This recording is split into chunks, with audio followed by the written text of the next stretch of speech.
Nous allons maintenant présenter une troisième méthode que l'on va appeler la méthode de transformation. On va donner un exemple. On cherche à calculer cette intégrale i, qui est donc l'intégrale entre 0 et 1 de 1 sur 1 plus exponentielle de t. Une indication, on nous dit d'écrire 1 sur 1 plus exponentielle de t sous la forme 1 moins exponentielle de t sur 1 plus exponentielle de t. Donc on utilise une sorte de fonction auxiliaire, qui est ici exponentielle de t sur 1 plus exponentielle de t, pour transformer finalement cette écriture, donc 1 sur 1 plus exponentielle de t égale à 1 moins exponentielle de t sur 1 plus exponentielle de t, et cette transformation-là va nous permettre de calculer l'intégrale, comme on va le voir tout de suite. On va suivre les indications de l'énoncé. On va donc écrire cette fonction que l'on va appeler f de t sous la forme 1 moins exponentielle de t sur 1 plus exponentielle de t. La fonction constante 1, on va l'appeler g, et cette fonction-là, on va l'appeler h. Donc on a trois fonctions, f, g et h, définies sur 0,1. Et pour tout t de 0,1, f de t égale g de t moins h de t. Ces trois fonctions, f, g et h, sont continues sur 0,1. f et h sont continues sur 0,1 comme quotient de deux fonctions continues sur 0,1 avec un dénominateur qui ne s'annule pas, et g est une fonction constante, elle est donc continue sur 0,1. Donc f est égal à g moins h, f, g et h sont continues sur 0,1.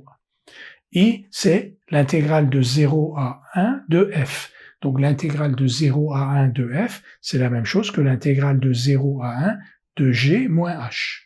Et l'intégrale de 0 à 1 de g moins h, comme on l'a vu d'après les propriétés donc des intégrales, l'intégrale de 0 à 1 de g moins h est égale à l'intégrale de 0 à 1 de g moins l'intégrale de 0 à 1 de h, parce que g et h sont continues sur 0,1 et que donc l'intégrale de 0 à 1 de g de t dt et l'intégrale de 0 à 1 de h de t dt existent, parce que g et h sont continues sur 0,1.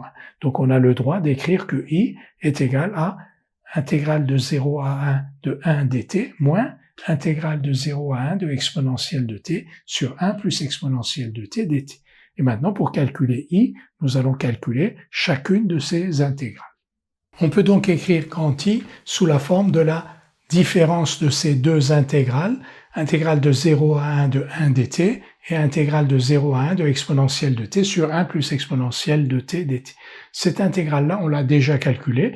Donc l'intégrale de 0 à 1 de 1 dt est égale donc à t, que l'on calcule entre 0 et 1. Et ici, donc on avait remarqué que exponentielle de t était la dérivée de 1 plus exponentielle de t, et qu'ici on avait donc une forme u' sur u, avec u qui est égal à 1 plus exponentielle de t, qui est strictement positif d'ailleurs. Donc u' sur u, une primitive de u' sur u, c'est ln de u, donc ln de 1 plus exponentielle de t, que l'on peut écrire, encore une fois, parce que 1 plus exponentielle de t est strictement positif. Donc on va calculer ln de 1 plus exponentielle de t entre 0 et 1.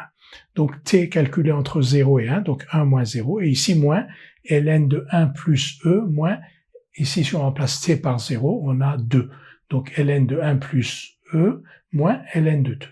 Ça donne donc 1 moins ln de 1 plus e sur 2, ce qui donne ln de 2e sur 1 plus e. Nous avons donc calculé cette intégrale i en utilisant une sorte de fonction auxiliaire qui était exponentielle de t sur 1 plus exponentielle de t, et en écrivant donc i sous la forme de la différence de deux intégrales.